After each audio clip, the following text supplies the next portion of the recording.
We are starting with topic 1, states of matter, solid, liquid and gases. We'll be covering in today's lesson the core,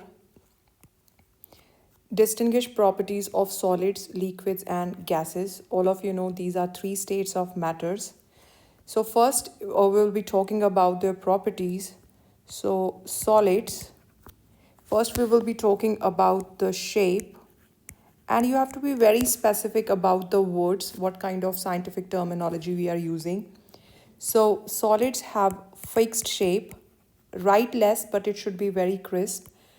Liquids, they don't have fixed shape, they take the shape of the container, shape of the container.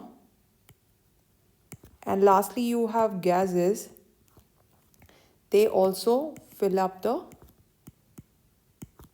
available space. So this is the first property. Second one is about the volume. I want you to think of the volume for all three states of matter. So here we go. The volume for solids is fixed, or you can say they have a definite volume. Liquids also have definite volume, but gases have indefinite volume. So I would request you to use this word. Then next comes density. Solids have the highest density most of the time.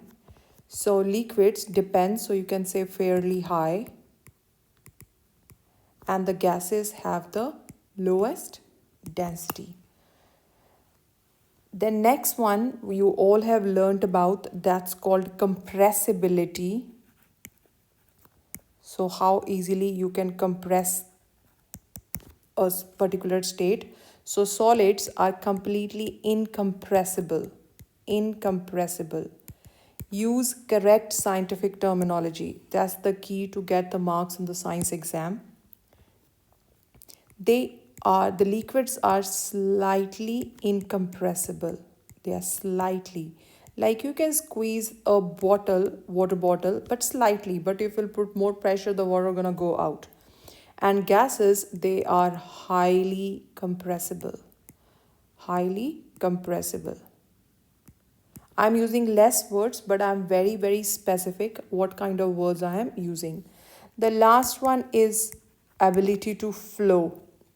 So solids, they do not flow. They cannot flow, as you all know. But liquids, they are excellent at flowing. And gases can also flow slowly. All right, so these are the basic properties of solid, liquids and gases. Then next comes very, very important. This is important for core and extended students. Solids, liquid and gases in terms of particle separation. So you have to use less words. Again, you have to be very crisp. So let's talk about, first of all, the separation, how far they are arranged. Sometimes in the exam you are being asked to draw the diagram. For solids, everybody knows they are having a regular arrangement, the particles are orderly arranged. In liquids, the particles are not orderly arranged, they are arranged irregularly, but they are touching each other. All right, so you have to draw it in such a way the particles are not arranged orderly, but they are touching each other. And the gases are the easiest one, so particles are far apart from each other. All right, so how we will write it in our exam? So separation, particles are touching each other, or you can say each other, or you can say they are packed together. Packed together. All right.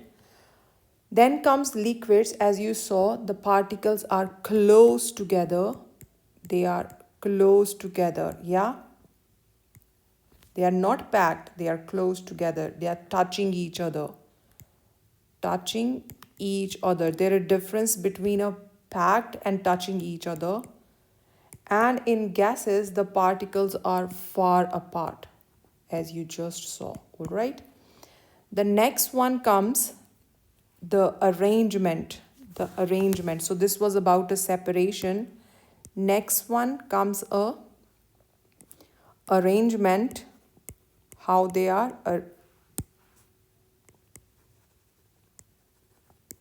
So here the particles are regularly arranged. Regularly arranged means, look at this arrangement. So particles are one over the other.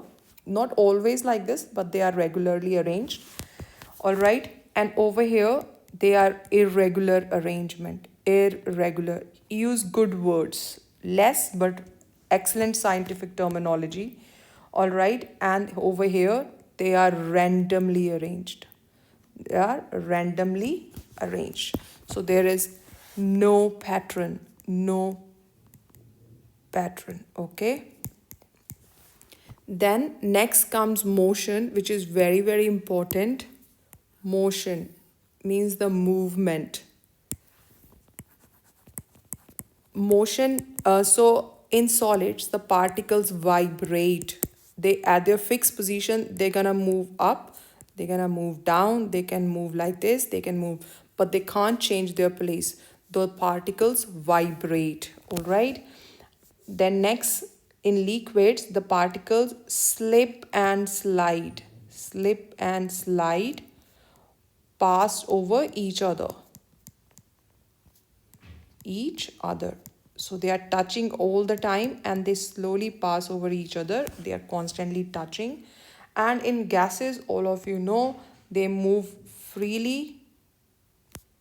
They move freely and rapidly in all directions. Rapidly in all directions. So revise these properties. So, and in the next part of the video, we're gonna take the rest of the outcomes.